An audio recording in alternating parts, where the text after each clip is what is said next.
Olá, queridos, a paz do Senhor. Esse é o seu ADEC TV e hoje você está no quadro Lições Bíblicas. Estudaremos hoje a lição de número 10, que tem como tema o ministério do mestre ou doutor. O nosso textuário está na carta de Paulo aos Romanos, capítulo 12, versículos 6 e 7, está escrito assim: de modo que, tendo diferentes dons, segundo a graça que nos é dada, se é ensinar, haja dedicação ao ensino. Verdade prática: os vocacionados por Deus para o ministério do ensino são por ele chamados para edificar a igreja de Cristo.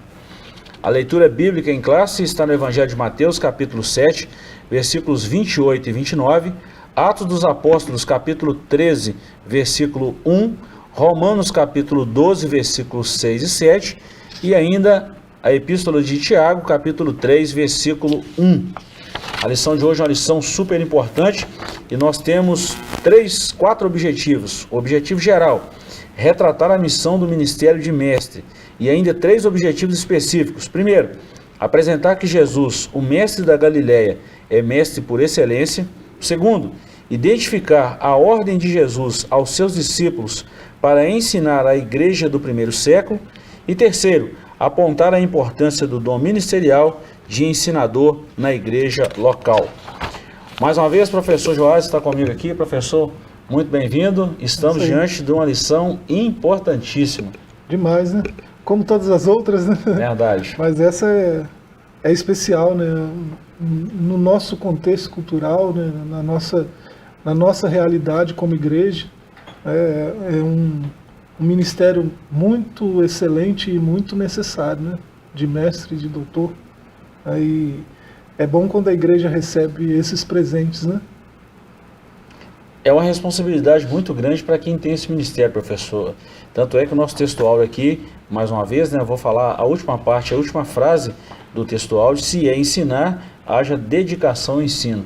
É um trabalho árduo, o trabalho do mestre ou doutor, né? Se a gente for olhar a nível secular, vamos falar assim, um mestre ou um doutor a nível, vamos falar assim, no nosso ensino brasileiro. Por exemplo, ele enfrenta lá algum tempo no ensino fundamental, ensino médio, depois acabou que ele vai para uma faculdade, dependendo do curso, 4 anos, 5 anos, ou algum dele até mais 6, depois vem uma pós-graduação mais 2 anos, vem um mestrado mais 2 anos, 3 anos, algum dele tem mestrado até um pouco mais, e depois um doutorado, um PhD, mais 4 anos. Olha o tempo de estudo. Em relação à palavra de Deus, essa conexão aí, o original desse mestre e doutor não foge muito disso aí não, né?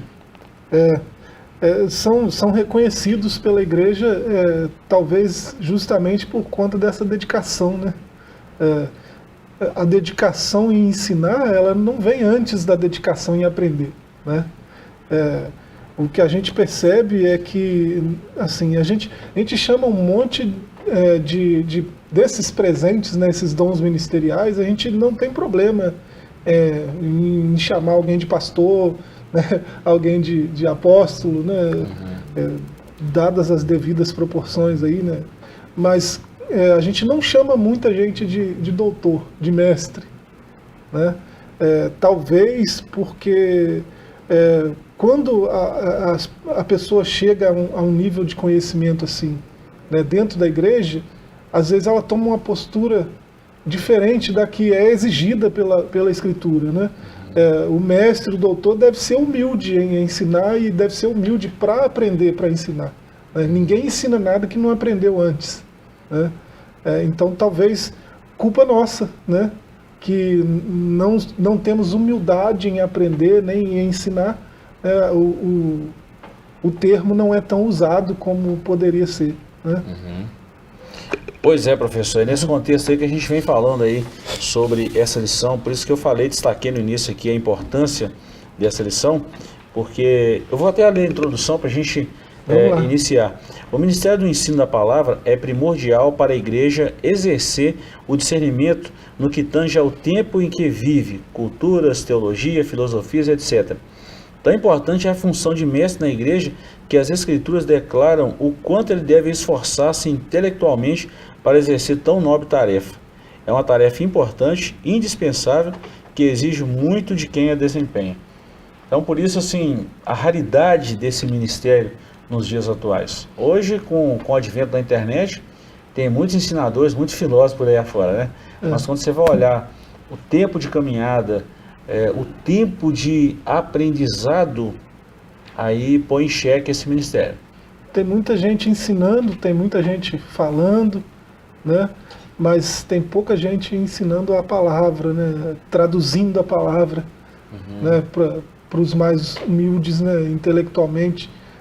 E assim, isso é lamentável, né? E tem menos ainda fazendo isso com humildade, né? Então é lamentável que seja assim. Nós temos, sem dúvida, muitos mestres, né? Muitos doutores, mas a mídia dos mestres, dos doutores, não é tão concorrida quanto a mídia dos falsos mestres, dos falsos doutores. Não sei se eu estou me fazendo entender. Você vai para certos arrobas aí, né? Vamos pegar um Instagram, um YouTube, e você vê milhões de pessoas seguindo o que alguém está falando de vazio, de filosofia humana, de autoajuda e coisas desse tipo, né? Aí você vai para um arroba de um Luiz Saião, né? Um doutor, um mestre, né? Não é tão concorrido. Né? E, infelizmente, né? Se você for olhar pela utilidade, né?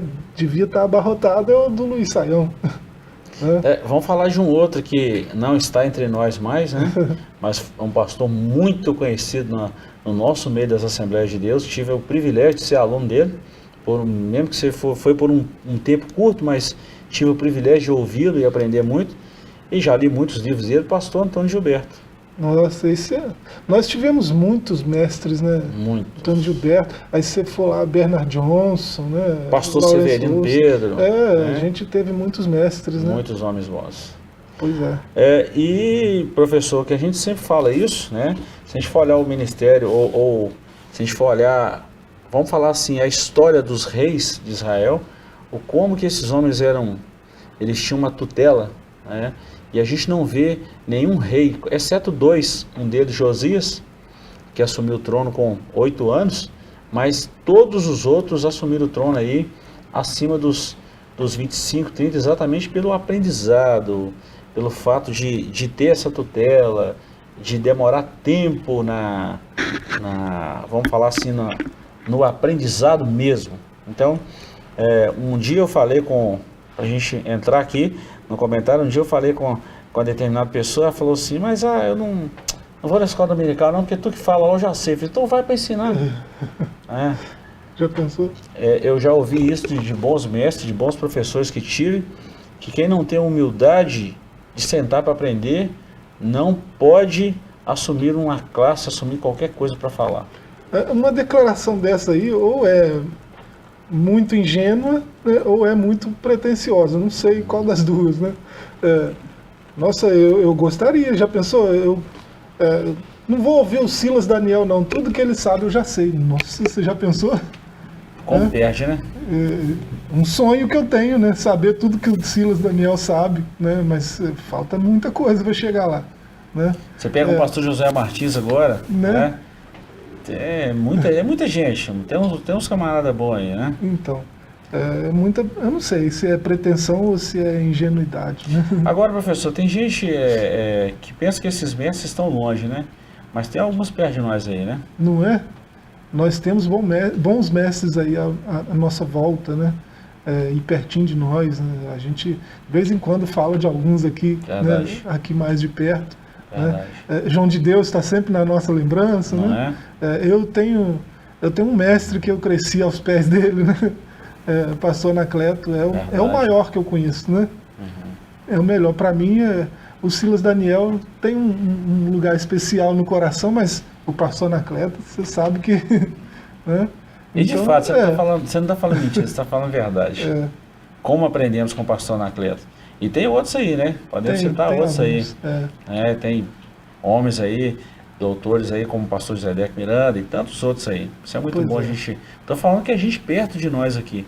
Esses precisam ser nossas referências. Sim. referente Porque de pessoas doentes. a gente vê o viver deles, né? Exatamente. A gente consegue enxergar onde eles estão pisando, para onde eles Verdade. estão indo, né? E aí o ensino fica mais realista, né? Verdade. Concreto. Isso é muito bom. Bom, professor, nós já mostramos aí as pessoas que estão com a gente aí para que viemos a essa lição. Já deu para perceber aí que a lição é muito complexa, Pois é, mas uma lição boa para os dias atuais, né? pois é. Vamos lá, capítulo 1, Jesus, o mestre por excelência. O mestre da Galileia, o ponto 1, segundo, o mestre divino e terceiro, o mestre da humildade. 3 tópicos aí extraordinários. Primeiro, mestre da Galileia. Doutor incomparável, percorria Jesus toda a Galileia, ensinando nas suas sinagogas e pregando o evangelho do reino. No ministério terreno, seus sermões, ensinos e discursos eram inflamados pelo amor às pessoas. Diferente dos escribas, ele ensinava como quem tinha autoridade. A verdade emanava da pessoa de Jesus. Os que o ouviam só tinham 2 opções: amá-lo ou odiá-lo. Professor, e quando a gente olha Galileia, uma cidadezinha pequena, né? Será que pode vir alguma coisa boa de lá? Pois é. Ser mestre na Galileia, né? E naquele contexto é interessante que o mestre não é igual a gente vê hoje muitos mestres, porque fizeram mestrado, fizeram doutorado. Naquela época era uma dedicação ao estudo desde dos 4, 5 anos, né? Para se tornar um mestre, crescer aos pés de era um requisito, né? Então não podia ensinar sem aprender, né? E aprender desde cedo, desde os 4, 5 anos. Então, era reconhecido, né? Você vê Nicodemos quando chega de noite para conversar com Jesus, né? Bom mestre, sabemos, né? Ele fala que sabe que ele é mestre em Israel, né? E é mestre vindo de Deus, ninguém podia fazer o que ele fez sem que Deus tivesse com ele. Então, é um mestre reconhecido, né, num lugar pouco ortodoxo, né, em matéria de conhecimento, né? E quando a gente olha, por exemplo, se a gente for falar, né, se a gente for falar hoje dos pais da igreja, por exemplo, Eusébio de Cesareia e tantos outros, estou citando alguns, um dos celeiros, o celeiro dos pais da igreja em termos de conhecimento, de profundidade, de raiz na ortodoxia bíblica, era em Alexandria. Pois é. No Egito. Pois é. Podia ser no Partenon, né? Podia ser né? No berço da filosofia. Sim. Né? Podia ser em Roma, mas está vindo lá do Egito. Não é? Mas assim, quando a gente olha para isso aí, a gente olha a dedicação dessas pessoas. O tempo de estudo, o tempo de debruçar na palavra. Sim. Ninguém chega a um posto desse à toa. Primeiro é porque Deus quer, Deus capacita com o Espírito Santo, a gente sabe disso, não tem dúvida nisso aí. E segundo, é porque é o trabalho desse pessoal. Então isso é fantástico. Quando a gente olha isso aí, é extraordinário. Extraordinário. Vamos lá, professor. Ponto 2 aí, mestre divino. Já citamos aí o mestre da Galileia. Em visita a Jesus, um mestre da lei chamado Nicodemos, educado nas melhores escolas religiosas de Israel e grande conhecedor das escrituras hebraicas, reconheceu em Jesus um personagem incomum em seu tempo.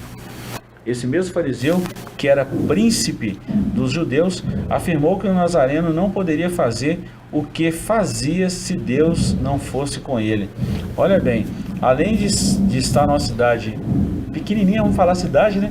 Mas um distrito, um município pequeno na Galileia, que pertencia aos judeus na época, né? E até hoje, todos reconheciam como sendo alguém vindo de Deus e estando com Deus e sendo Deus. Pois é.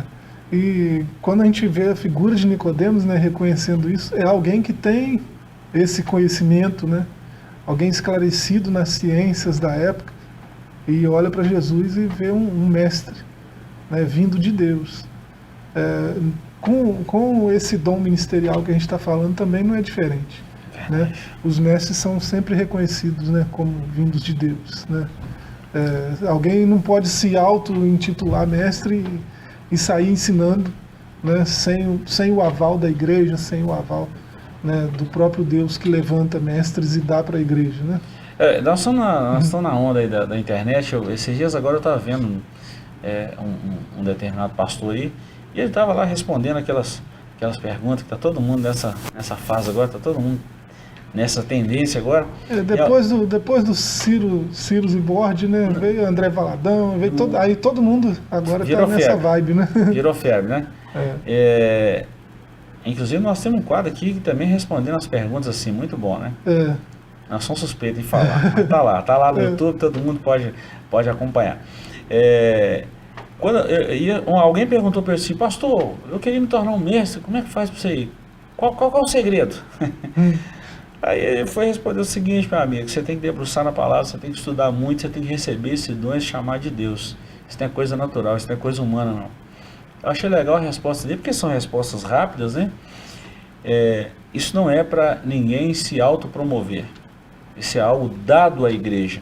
Esses dons espirituais, ministeriais, não são para autopromoção. Sim. Isso é uma coisa que tem que ficar muito claro, né? Esse dom, por exemplo, ministerial de mestre ou doutor, não é para a pessoa achar que é mais que o outro. Não, pelo contrário.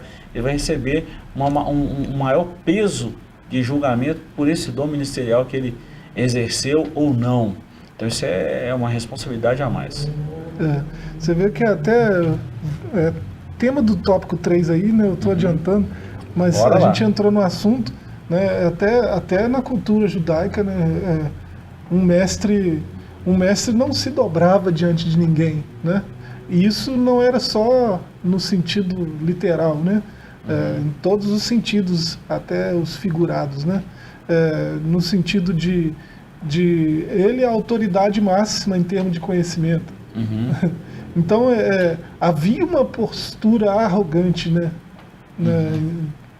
Pelo menos visualmente falando, né? Havia uma certa arrogância por parte dos mestres de Israel, né? Jesus quebrou esse protocolo, né? Quando ele, cingido de uma toalha, né, lavou os pés daqueles que são discípulos, ele é o mestre, né?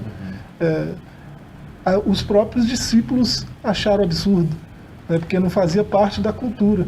Verdade. Bom, já que você já começou a falar sobre essa questão da humildade, a fim de ensinar os discípulos acerca da humildade, Jesus levantou-se da ceia, tirou as vestes, claro que as vestes, vamos falar assim, as primeiras vestes, as vestes de mestre, né?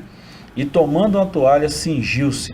Depois pôs água na bacia, começou a lavar os pés aos discípulos e enxugar-lhes com a toalha com que estava cingido. Que cena chocante para os judeus. A pergunta de Pedro descreve essa perplexidade.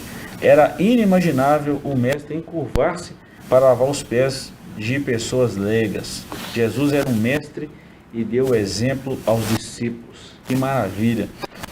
Eu me lembrei de um negócio, claro que Jesus é um mestre incomparável, não se compara, não tem ninguém que se equipara ou que se compara a Jesus. Mas no Japão tem uma cultura que o único que não se curva ao imperador é o professor, é o mestre. E esse professor não encurva o imperador porque todos reconhecem que para ser imperador precisou passar pelas mãos do professor. Olha que legal essa cultura. Bacana, né? E as escolas, eu li esse documentário há pouco tempo, as escolas no Japão, todas as crianças são ensinadas, inclusive, a ajudar na faxina do banheiro, ajudar na faxina da escola, exatamente para a soberba não entrar no coração deles. E olha que cultura de primeiro mundo tem o Japão. E a arrogância, a soberba é um pecado que é muito sedutor, né? Muito.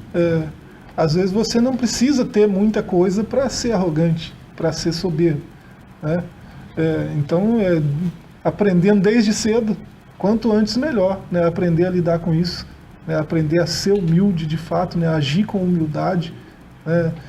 Se reconhecer não maior e não menor do que ninguém, né? Se reconhecer um humano como outros humanos, entre outros humanos, né?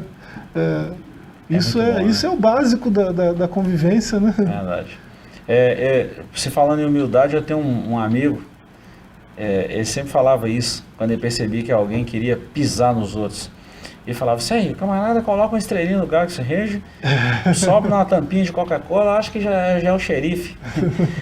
E a gente vê esse exemplo contrário na vida de Jesus. Pensa um mestre por excelência, Deus,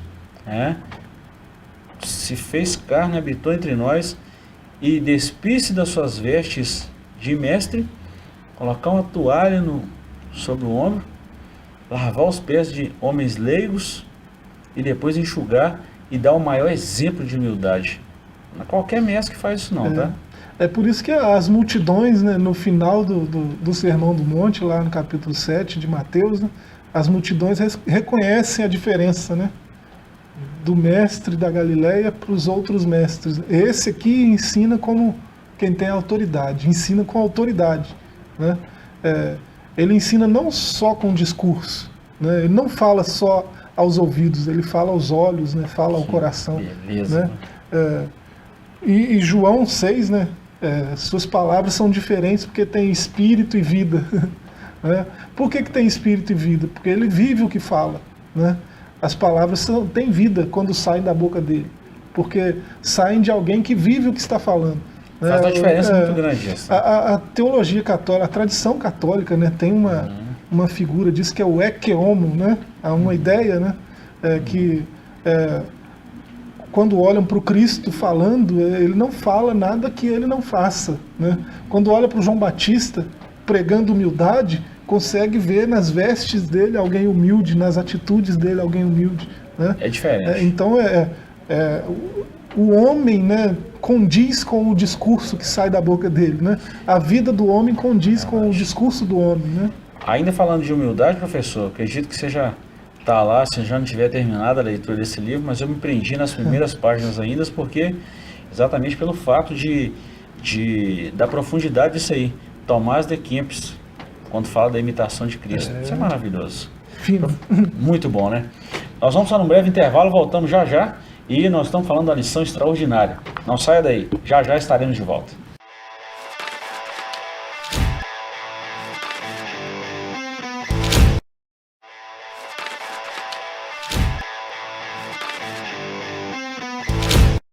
Olá, queridos, estamos de volta. Esse é o seu ADEC TV e nós estamos hoje no quadro Lições Bíblicas. Estamos estudando a lição de número 10, o Ministério de Mestre ou Doutor. Falamos aí no primeiro capítulo e no bloco anterior, Jesus, o Mestre por excelência. Professor, é por isso que Paulo falou, né? Sede meus imitadores, como eu também sou de Cristo Jesus.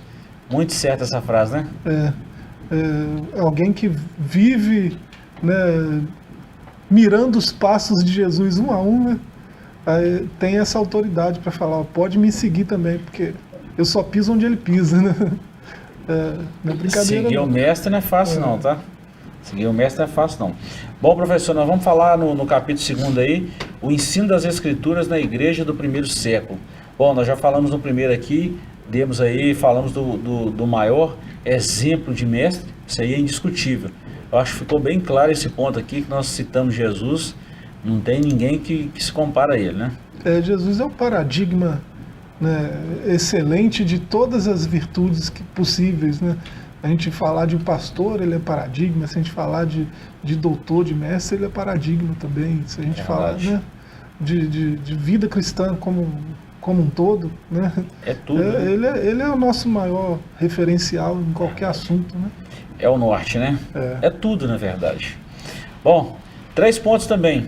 Uma ordem de Jesus, que é o ponto primeiro. Depois, a doutrina dos apóstolos e o ensinamento persistente. Ponto 1. Antes de ascender aos céus, de modo solene, Jesus determinou aos seus discípulos que ensinassem todas as nações a guardar todas as coisas que ele tinha ordenado. O livro de Atos registra a obediência dos primeiros apóstolos no cuidado de cumprir a determinação de Jesus. Após a descida do Espírito Santo, o discurso de Pedro foi um verdadeiro ensino proferido no poder do Espírito Santo.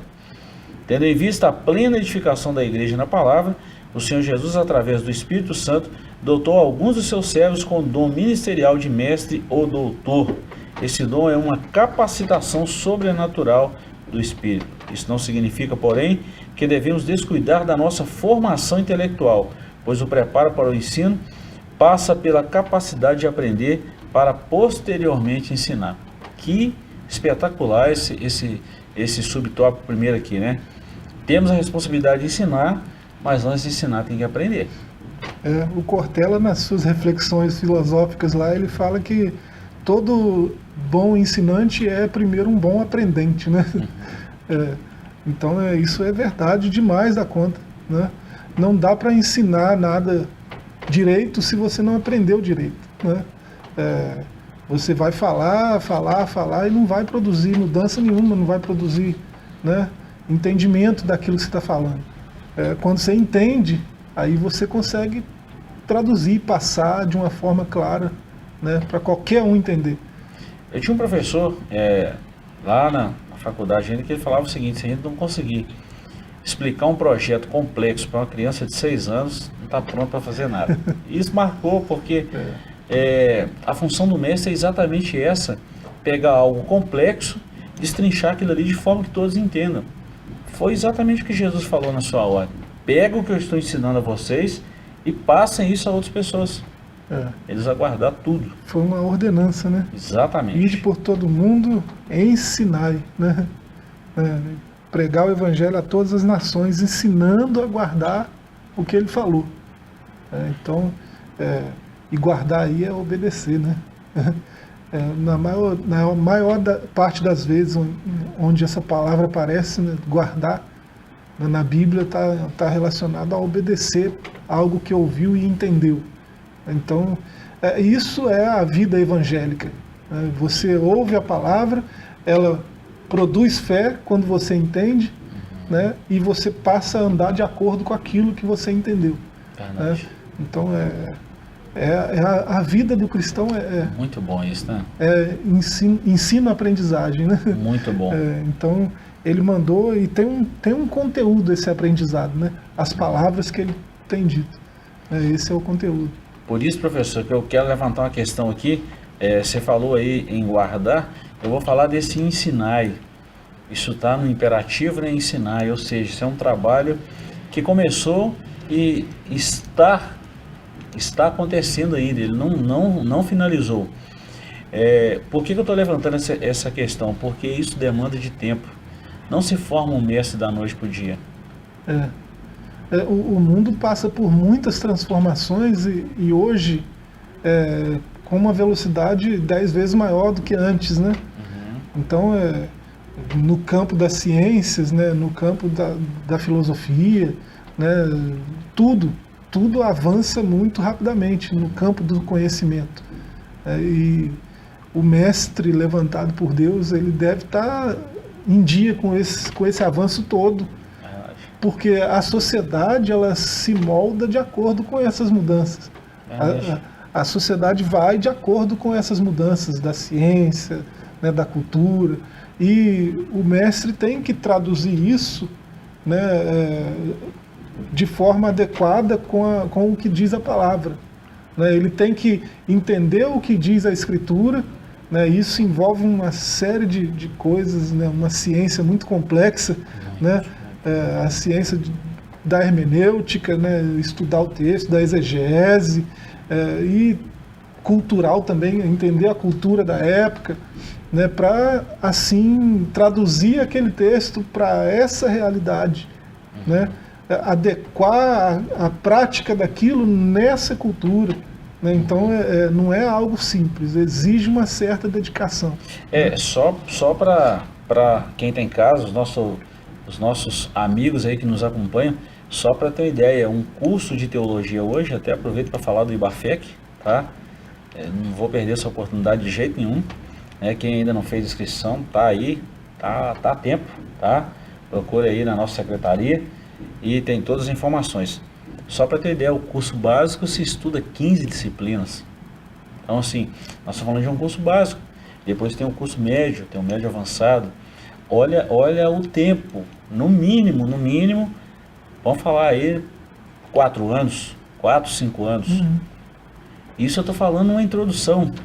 Depois você tem que acompanhar de uma série de livros. É só olhar aqui a nossa retaguarda que vai ver. Essa aqui é uma pequena demonstração.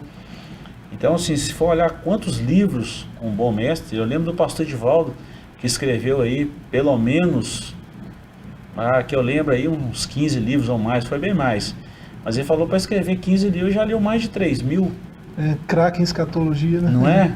Então olha para você ver, quanto tempo que ele estuda escatologia? Quanto tempo? A gente arrisca falar uma coisa de escatologia, eu praticamente estudo escatologia desde 99. Eu já nem arrisco. Entendeu? Então assim... Não é minha praia. Porque são coisas assim que precisa de debruçar, isso não é da noite para o dia, né? Então quando a gente fala dessa questão dessa ordem de Jesus, isso tem uma complexidade aí entre ensinar e guardar que demanda tempo. Isso não é assim igual Matrix, né? Baixou um drive lá, pronto, agora já sou mestre. Não é assim. Já sei pilotar um helicóptero. Não é assim. Professor, vamos lá, a doutrina dos apóstolos. O texto de Atos 2:42 informa-nos que os primeiros convertidos perseveravam na doutrina dos apóstolos, na comunhão e no partir do pão e nas orações. Além disso, acrescenta que em cada alma havia temor e muitas maravilhas e sinais se faziam pelos apóstolos. Doutrina dos apóstolos aqui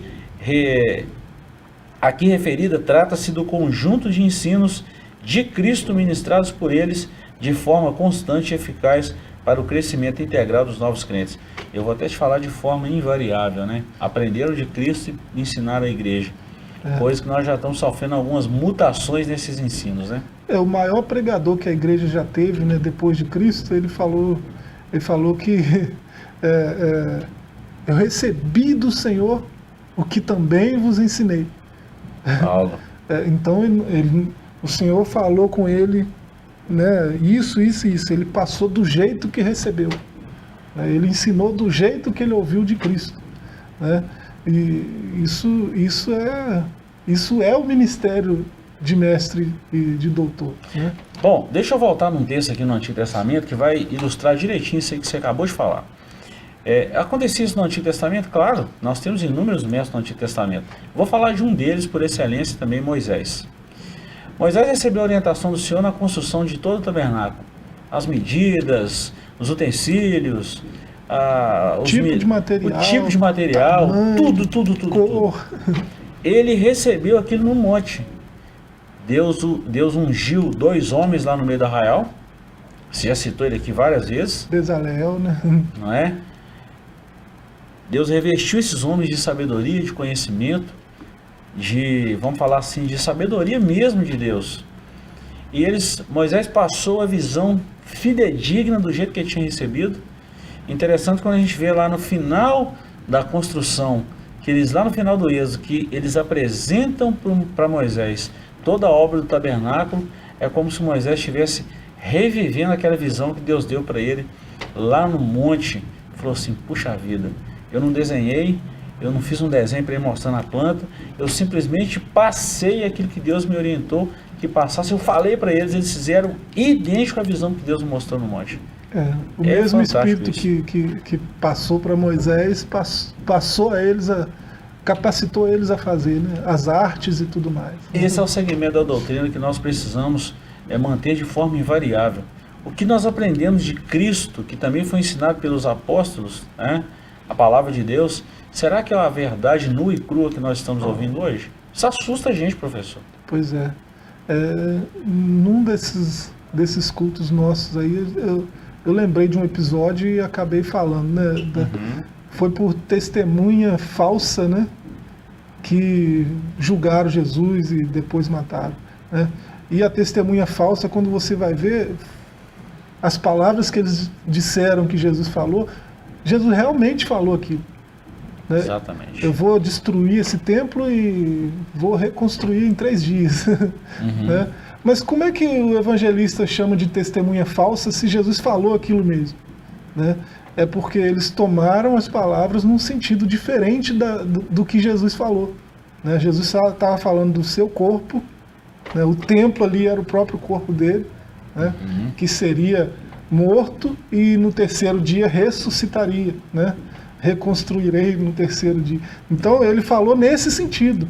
O sentido que eles trouxeram lá, né, denotava uma rebelião contra Roma, contra a religião judaica, né, um anarquismo da parte de Jesus, né, que é esquisito ver isso em Jesus, mas tem gente que vê, né? Infelizmente. Tem gente que vê. Esse não era o sentido que Jesus falou. Jesus falou aquilo, então eram as palavras de Jesus. Mas como eles tomaram num sentido diferente, aí não é mais palavra de Jesus. Porque eles deram um outro sentido.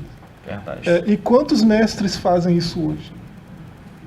Né? Quantos falsos mestres? Quantos de nós não temos amontoado para nós mestres segundo os nossos próprios desejos? Verdade. Né? Então é preciso que as palavras de Deus sejam tomadas no sentido que Deus as disse, né? Para que sejam palavras de Deus. Então a gente vê muito isso hoje. A gente vê muita gente falando, Deus disse, né? Assim diz o Senhor, e você vai ver, não tem nada a ver com a palavra de Deus de fato. Né? Eles estão falando num outro sentido, né? Que não é aquele que Deus disse. É bom lembrar que um texto fora do contexto se torna um pretexto. Isso é perigoso. Vira heresia fácil. Fácil. Por isso a gente tem um monte aí. Ou tentação do diabo. Não é? Foi o que aconteceu com o próprio Jesus, né? Pegou um texto fora de um contexto e queria fazer uma aplicação que tinha nada a ver com o contexto que realmente estava escrito. A nossa imaginação é assim também, né? A gente pode pegar a palavra de Deus e imaginar uma coisa, falar que Deus disse. Agora vamos dar um exemplo do maior mestre, né, Jesus, aplicando um texto dentro do contexto que foi escrito. Salmo 22, quando ele estava pendurado na cruz. Deus meu, por que me desamparaste? Está lá escrito, 1000 anos antes. Um outro texto que o próprio evangelista Filipe aplicou também ao eunuco, Isaías 53, texto dentro do contexto. Olha que mestre por excelência. Né? Então, tem vários exemplos aí. Ensinamento persistente. Os primeiros mestres das Escrituras foram os integrantes do colégio apostólico. A igreja começou nas casas onde o ensino era ministrado para pequenos grupos nos lares. Aí entra o termo homilética, né? A homília, falar entre família. Falando aos anciãos de Éfeso, o apóstolo Paulo mostrou-se como o verdadeiro mestre que ensinava publicamente pelas casas, testificando tanto aos judeus quanto aos gregos a conversão a Deus e a fé em nosso Senhor Jesus Cristo. Interessante, professor, fechando esse capítulo 2 aqui, já quase que partindo para o finalzinho aí, que esse ensinamento era persistente, redundante, repetitivo, e é o que precisa ser, né? Interessante que identificou-se, né, no discurso de Paulo que ele era convertido. Sim, né? Sim. Identificou-se que o seu discurso era palavra de Deus mesmo, que identificou-se que ele tinha fé em Jesus, né? Tá tudo isso aí em Atos 20. Muito legal, né? Então, muito legal. Isso é que é interessante, né? É preciso identificar isso no mestre. É preciso olhar para os nossos mestres e identificar essas coisas. É convertido, né? Suas palavras, ainda que estão escritos lá na palavra de Deus o que ele está falando. Ele está falando, reproduzindo, né, pela fala, no sentido que Deus disse, né? Sua vida condiz com o que ele está falando. Né? Então tudo isso deve ser identificado na pessoa do mestre, né? Principalmente nesse mundo de ideologia que nós estamos vivendo aí, né? Cheio de farsa, cheio de engano. Por isso os dons espirituais aí, volta a falar do discernimento de espírito, é muito necessário para uma hora dessa aí. Pois é. Muita gente se passando de mestre aí, nunca sentou para aprender. Complicado, né? Difícil. Vamos lá, capítulo 3, a importância do dom ministerial de mestre, uma necessidade urgente da igreja, a responsabilidade de um discipulado contínuo e requisitos necessários ao mestre. Uma necessidade urgente para o ministério de ensino ser eficaz na igreja local é preciso haver pessoas vocacionadas. Não são todas que reúnem informações exegéticas, históricas, literárias da Bíblia, aplicando-as como é necessário. Deus concedeu à igreja mestres e é preciso que ela invista neles também. Isso aqui é muito importante, professor. Por exemplo, a gente fala nisso direto, né? Quantos livros que são lidos, quantos materiais são escritos, quantas horas e mais horas de estudo.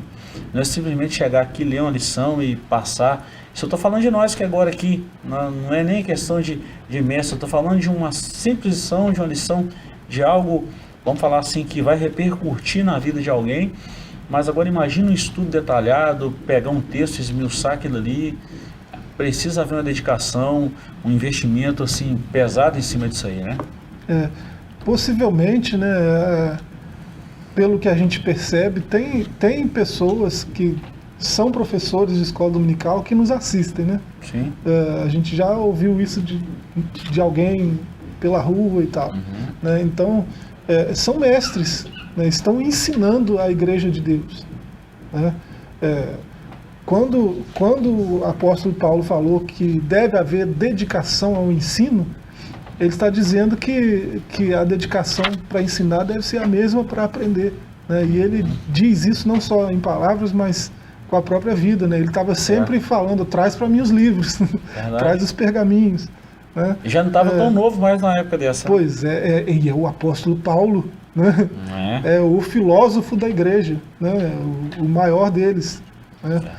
Então é o Salomão do Novo Testamento. Né? Alguém dá essa nomenclatura a Agostinho, né? Mas olha Agostinho e olha Paulo. Né? A discrepância. Então, em termos de conhecimento. Sim. Né? Mas Paulo tem esse conhecimento todo e quer os livros, quer os pergaminhos. Né? O que tem nesses livros, nesses pergaminhos? Conhecimento que ele não tem ainda. Ou conhecimento que ele tem, mas precisa ser aprimorado. Né? Porque senão como que ele vai ensinar? Verdade. Então, essa dedicação, né, ela faz parte. E professores que nos assistem, né, a gente sabe que não fica só nisso. Né?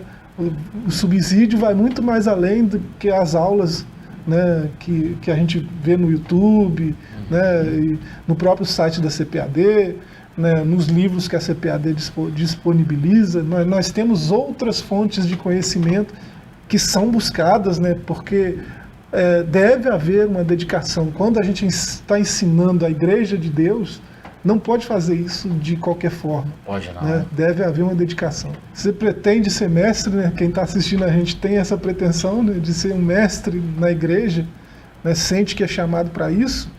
A primeira coisa que tem que estar no coração é sede de livro. Né? Verdade. Primeiro a sede pela escritura, né? Entender o que está escrito ali. Né? Curiosidade pelos originais, né? Um pouco de hebraico, um pouco de grego não dói. Né? É preciso, é necessário para entender. Né? O português que está aqui nas traduções, né, nos explica. Né? O hebraico que está lá nos manuscritos nos revela. Né? Muito bom. Então é preciso ir cavar mais fundo. O mestre não pode ficar na superfície. Tem que aprofundar, ele tem que cavar mais fundo. Deixa eu falar assim rápido mesmo, que nós vamos finalizar aqui nos 3 últimos tópicos, aqui nos 2, né? Hoje mesmo, a gente estava conversando entre alguns pastores aqui, tomando um café, conversando, um deles falou assim, rapaz, eu li um negócio no livro de Salmos, impressionante, estava lendo lá o livro de Salmos, um livro paralelo ao livro de Salmos, e ele aprendeu um negócio no Salmo 23, e ele falou o seguinte, olha, o Senhor é meu pastor e nada me faltará. Aí eu fui pesquisar o original, o hebraico mesmo. Olha como que está no hebraico, uma forma reveladora. Tenho tudo que eu preciso. O Senhor é meu pastor. Assim. O que me falta? Se Ele é meu pastor, o que me falta? Olha como que é diferente. Né? É que ele não... as pregações que a gente ouve hoje, os ensinos, vão no sentido de que Cristo é a cereja do bolo. Né? Eu trago filosofia, cultura, não sei o quê, não sei o quê, não sei o quê, não sei o quê. E coloco Cristo em algum lugar, né? Com um certo destaquezinho, tá? Cereja do bolo. Sim. Né? Paul Washer usa essa figura, inclusive. Né? Difícil, ele não fala com essas palavras, mas eu já vi ele usando essa figura da cereja do bolo. Né? Acontece que, na realidade, Cristo não é a cereja do bolo, ele é tudo. O Senhor falou aqui no começo da nossa lição. Né? Ele é tudo que nós temos, é tudo que deve ser ensinado, é Ele, é sobre Ele. Né? Então, é uma imersão em Cristo. Né? O ensino deve ter essa premissa. Professor, e nós finalizando aqui falando o seguinte, requisito necessário ao mestrado: primeiro, ser salvo por Cristo; segundo, ter o hábito de ler; terceiro, um preparo intelectual; e finalizando, um coração em chamas. Ou seja, um aprendizado só pode ser considerado um aprendizado quando ele transmite, quando ele ensina alguém. Por isso a necessidade do discipulado. O coração tem que arder por isso, né? Não é? Queridos, chegamos ao final da nossa lição. Queremos te agradecer pela companhia. Mantenha-se informado através dos nossos canais. E nos vemos na próxima semana, se Deus quiser. Forte abraço e até lá.